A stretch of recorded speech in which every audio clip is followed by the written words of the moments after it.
माजी राज्यपाल भगतसिंह कोश्यारींबद्दल अतिशय घाणेरड्या शब्दात संजय राऊत तुम्ही टीका केली। धोत्राची भाषा तुम्ही करू नका। तुमचा आणि उद्धव ठाकरेंचा लंगोट फेडण्याचं काम कोश्यारीजींनी सरकारमध्ये असताना राज्यपाल असताना केलं। तुमचा लंगोट देखील जाग्यावर राहिला नाही हे देखील महाराष्ट्राने बघितलंय। तुम्ही काय धोतर नेसण्याचं शिकवता?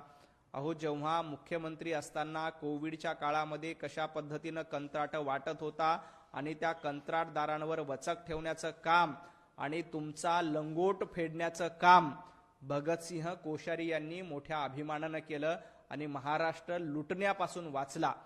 भगतसिंह कोश्यारींबद्दल तुम्ही असे शब्द वापरता, तुम्हाला लाज वाटायला पाहिजे। संजय राऊत लफंगे तुम्ही आहात।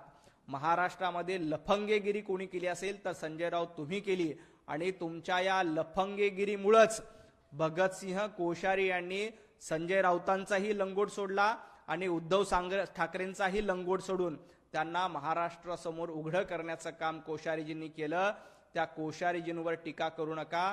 कोश्यारीजी नसते तर तुम्ही त्याच वेळेला महाराष्ट्र विकून खाल्ला असता।